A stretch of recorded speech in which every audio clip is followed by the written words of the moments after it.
This is Optimal Relationships Daily, episode 1877, Why Fathers and Young Adult Sons Fail to Connect, by Dr. Jack Stoltzfus of ParentsLettingGo.com. Hello, everybody, and welcome back to another parenting episode here on ORD, brought to you by me, your host and narrator, Greg Audino. Great to have you here once again, and I hope you're ready for a wonderful article, courtesy of Dr. Jack Stoltzfus, an author whose work we've been really enjoying lately. And this one is great because it talks specifically about fathers and sons, which is a relationship dynamic that isn't addressed a whole lot in relationship or parenting literature. So listen closely as we get into this article now and optimize your life. Why Fathers and Young Adult Sons Fail to Connect, by Dr. Jack Stoltzfus of ParentsLettingGo.com. Quote, Fathers and Sons, a Sorry Lot. That's by Carl Whitaker, psychiatrist and family therapist. My mentor in grad school remarked about the difficulty fathers and sons have in having meaningful and intimate relationships. It was certainly the case for my efforts to relate to my father from early childhood into young adulthood. My father was a poster child for the silent generation. He never discussed his experience in the Second World War, flying bombing missions over Germany. But beyond this, it was impossible for me to feel a closeness to a parent who never shared anything personally, like struggles with being a father, a man, or a husband, disappointments in life, or painful experiences. Although I could tell my father had feelings in how he treated my mother, I never saw him cry except at his mother's funeral. He seemed comfortable expressing affection to my mother and sisters, but the best my brother and I got was a handshake, and even that felt a bit awkward. Why Fathers and Sons Fail to Connect. There are many opinions about why fathers and sons don't connect or often have strained relationships. There are generational differences with more and more disconnects from a changing world that sons understand and fathers don't. It's scary to hear the similarity of my dad's Lawrence Welk world discussed with the Beatles and my response to rap music. We can get upset with our sons texting, cell phone usage, or playing Xbox video games, because we never had that experience and we can't relate. But differences aren't about right and wrong or even fundamental values per se. They're just differences. Many of the parents I counsel complain about their son's seclusion in their rooms, playing video games online with friends, even though in the era of COVID, it may have been the only social connection that they had. A son's need to establish their own identity may be a source of conflict and frustration for fathers who had an opinion of who or what their sons should become. Again, differences are not right or wrong, and dads must allow their sons to take their own paths in life, paths of their choosing. Competition. Competition is another source of strain in father-son relationships. With his Oedipal theory, Freud may have been onto something in that sons often want to compete and defeat their fathers in games, sports, and accomplishments in life. I remember the first time I beat my father in arm wrestling, and I remember the hurt look that he had on his face. Although I took a certain pride in this victory, at some level I thought, this shouldn't have happened. Fathers are always stronger than their sons, until they're not.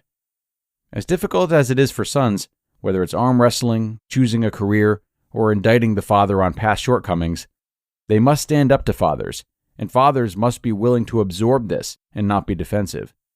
If fathers are unwilling to hear their sons' complaints and apologize, both parties will live with open wounds. Preparing for life outside the family. Fathers play an essential role in preparing sons for the experience of life outside the family. Another mentor of mine, a therapist named Frank Farrelly, said the following: Mothers teach children about unconditional love. Fathers teach children about conditional love. End quote. The latter type of love is what sons and daughters will experience in the outside world. And if they don't learn this at home, it will be harder in the real world. By the way, I think both parents need to teach both lessons. Especially since women have become more a part of the world of work, they certainly know something about conditionality. But dads, I find, are often the ones who hold back on the message of unconditional love. Maybe it's part of teaching this lesson about the world, but sons are desperate to hear that their fathers love them, no matter what, and that they matter. Sons often live with a repressed longing to hear these words of affection and affirmation. I often longed for my dad to say he was sorry for past neglect or shortcomings. Fathers, if we want to heal the wounds of our sons, whether these were intentional or not, saying we are sorry and expressing unconditional love will go a long way. Would you cry if I died? These were the words of a young adult son to his father in a counseling session. Diane Dovenberg, a therapist and colleague of mine at Wilder Child Guidance Clinic, related this story. She was seeing this older adolescent who had been acting out and had gotten into trouble with the law. His father, a big burly laborer, expressed his anger and frustration at the son's actions, when the son interrupted him and asked this question. The father didn't hesitate to respond.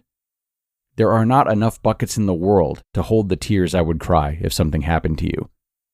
This was a healing moment for the father and son. Do our sons know how much we would cry if we lost them? They need to know this. My recommendation on this blog is to ask moms to forward this to dads, and dads who read this to share it with their sons, and ask to have a conversation about points I've made. It just might break the sound barrier if one exists, or at a minimum, facilitate a greater understanding and appreciation of each, and the importance of the relationship. You just listened to the post titled, Why Fathers and Young Adult Sons Fail to Connect, by Dr. Jack Stoltzfus of parentslettinggo.com. What are they doing letting us in a place this nice? Now streaming on Hulu, John Cena and Lil Rel Howery are bringing trouble to paradise. Guys, I need you to be really cool. When have we ever not been cool? Vacation Friends 2 on Hulu. And there's more. I want some more. When you add Disney Plus to Hulu for just $2 more a month. Hallelujah! With Blackish, Deadpool 2, and Guardians of the Galaxy Volume 3. And you're just telling me now? The Hulu and Disney Plus bundle. Plans starting at just $9.99 a month. All of these and more now streaming. 18 plus only. Access content from each service separately. Offer valid for eligible subscribers only. Terms apply. This episode is brought to you by FX's Welcome to Wrexham. Celebrity owners Rob McElhenney and Ryan Reynolds' small-town Welsh football club is fighting for a chance at promotion. These two Hollywood stars lead a team in the midst of history in the making, while dedicated staff and supporters hold on to a dream of returning the team and this working-class town in Wales to glory. FX's Welcome to Wrexham premieres September 12th on FX. Stream on Hulu. And thanks so much to Dr. Jack for this really powerful post that I'm sure a lot of fathers and sons will be able to relate to, even if they have a hard time expressing that outwardly. It certainly got me thinking about my relationship with my dad and the many ways in which it's changed over the years as I've grown into an adult. One part of this post that I really liked was how Dr. Jack mentioned that some fathers have a hard time relating to things that they didn't experience, like video games and texting and, other incessant phone usage. So these types of generational differences can cause friction for sure. And if you're a father or a mother and you find yourself getting frustrated at these types of things, I would encourage you to look for something adjacent that you had in your life around that age. And think not so much about the content itself, but rather what it did for you and how your child is likely chasing that same urge, but in a generationally appropriate way. Dr. Jack mentioned how his response to rap is similar to his father's response to the Beatles. And that sounds exactly right, and it's a wonderful example. You see, in both situations, the young adult is enjoying music that, A, helps them feel more connected to their peers as it's extraordinarily popular in its time, and B, helps them feel more attuned with their identity or the pursuit of their own identity, as both genres of music have their own ways of addressing liberation and self-expression. So, think about what they are trying to solve at present, what your kids are trying to solve, and what you are trying to solve at the same time of life, and relate to them over that sense of motivation, as opposed to being distracted by the fact that different tools have been put to use in order to attain it. All right, and that's going to wrap us up for today, parents.